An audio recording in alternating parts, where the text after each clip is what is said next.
અહીં વિદ્યાર્થી મિત્રો ધોરણ 8નું આપણે છઠ્ઠું પ્રકરણ ઘન અને ઘનમૂળ જોવાના છીએ. અહીં વિદ્યાર્થી મિત્રો બધી પ્રાસ્તાવિકને આપેલું છે. તમારા મનમાં કાંઈ કંઈ કામનું નથી પણ રિયલમાં કામનું હોય છે. આ તમને આવડશે તો જ આવડશે પાછળ, અને જે જરૂરી છે એ જ હું તમને સમજાવીશ. હવે વિદ્યાર્થી મિત્રો ઘન અને ઘનમૂળ શીખવું હોય તો આપણને ઘન આવડવો જોઈએ. એકનો ઘન એટલે એકનો કેટલી વખત ગુણાકાર થાય? 1 ગુણ્યા 1 ગુણ્યા 1 એટલે 1 એકા એકા. બેનો ઘન તો 2 ગુણ્યા 2 ગુણ્યા 2, 2 દુ 4 દુ 8. ચલો 3નો ઘન તો 3 ગુણ્યા 3 ગુણ્યા 3, 3 તરી 9 તરી 27. ચલો 4નો ઘન તો 4 ગુણ્યા 4 ગુણ્યા 4, 4 ચોક 16 ચોક 64. એવું તમને ઓછામાં ઓછું 10ના ઘન સુધી આવડવું જુઓ. 10 ગુણ્યા 10 ગુણ્યા 10 તો કેટલા આવે? 1000. તો દરેક મિત્રો આશા રાખું છું કે તમે આ કામ કરી લેશો અને 10ના ઘન સુધી પાકું કરશો તો પાછળ તમને કોઈ ફરક પડશે નહીં. જે જરૂરી છે એ જ હું તમને સમજાવવાનું છું, બાકી કંઈ સમજાવવાનું નથી. જો તમને અહીં આપેલું ચાલુ કોઈ 1 તો 1નો ઘન 1, 2 તો 2નો ઘન 8, 3નો ઘન 27, 4નો ઘન 64, 5નો ઘન એટલે 5 5 25 125, 6નો ઘન 7નો ઘન 8નો ઘન 9નો ઘન 10નો ઘન એટલે કેટલો આવે? 1000. એ તમને આવડવો જોઈએ. જો વધુ હોશિયાર આપણે બનવું હોય તો 11 થી 20ના ઘન પણ તમને આવડે તો તમારે જ્યારે દાખલો આવે તો તમને જવાબ આવડી જાય. 11નો ઘન કેટલો થાય? 1331. 12નો ઘન કેટલો થાય? 1728. એમ 20નો ઘન કેટલો થાય? 8000.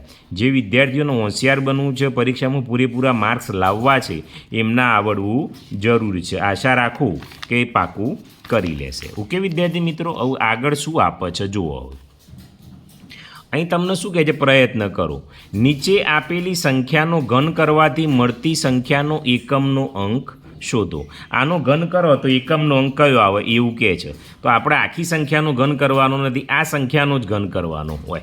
તો 1નો ઘન કરીએ વિદ્યાર્થી મિત્રો તો આપણને ખબર છે 1નો ઘન 1 જ આવે. તો આ સંખ્યાનો જવાબ કેટલો આવશે? 1 આવે. અહીં બીજી 8 છે તો 8નો ઘન કરવો પડે. 8 ગુણ્યા 8 ગુણ્યા 8, 8 64, 64 ગુણ્યા 8 એટલે 8 ચોક 32, 32નો બગડો આવે તો આ સંખ્યામાં કયો આવે? 2 આવે. અહીં 9ડો છે તો 9 9 9 81, 81 ગુણ્યા 9 એટલે 9 એકા 9 તો 9 આવશે. અહીં 5નો કરો ઘન એટલે 125, 125માં 5 આવે તો આમાં 5 આવશે. 4નો કરો એટલે 4 ચોક 16 ચોક 64, 64માં કયો આવે? 4 આવે તો 4 કરવાનું. અહીં 7 છે તો 7નો ઘન કેટલો થાય? 7 7 49 ગુણ્યા 7, 9 સીધો 63નો તગડો વધી 6, 7 ચોક 28, 29 30 31 32 33 34, 343 થાય. 3 છે તો આમાં કયો આવે? 3 આવે. અહીં 2 છે એટલે 2નો ઘન 8 થાય તો 8 આવે. અહીં 3 તરી 9 તરી 27, 27નો 7 છે તો 7 આવે.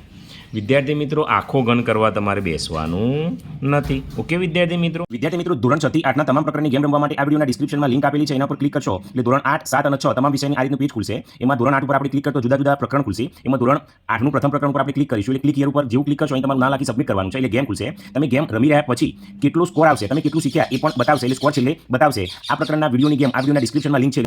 તો આ રીતે તમારે ગણવાનું છે. જે જરૂરી છે એ જ હું તમને સમજાવવાનું છું, બીજું કંઈ સમજાવવાનું છું નહીં. હવે વિદ્યાર્થી મિત્રો નીચેની સંખ્યાઓ પૂર્ણ ઘન છે તો આપણે કઈ રીતે ખબર પડે? તો દાખલો ગણવો પડે, એના વગર ખબર પડે નહીં. ચલો હું પહેલો એક દાખલો ગણાવું છું. અહીં 400 છે તો 400ના અવયવ પાડીએ તો આપણને ખબર છે 400નો અવયવ હોય તો પહેલાં 2 ભાગ ચાલશે, શૂન્ય છે એટલે 2 200, 2 100, 2 50, 2 25, 5 5 અને 5 1. તો 400ના અવયવ શું આવ્યા તમે જુઓ. બગડા કેટલા છે? 1 2 3 4 અને પોચડા 2 છે. તો અહીં 3ની જોડ બની તો અહીં બીજા 2 બગડા ખૂટે અને અહીં એક પોચડો ખૂટે એટલે પૂર્ણ ઘન નથી. ખ્યાલ આવે તમને? આ રીતે તમારે મેળવણું કરવું પડશે પછી જ તમને ખબર પડે. દાખલા તરીકે આપણે 8000ની લઈએ. ચલો પહેલો મેં ગણાયો એટલે આ નથી કરી દઈએ, બીજા બધા નથી ગણાવતો, અહીં 8000 લઈએ તો ચલો 8000નું શું થાય છે જોઈએ. ત્રીજા નંબરનું છે 8000.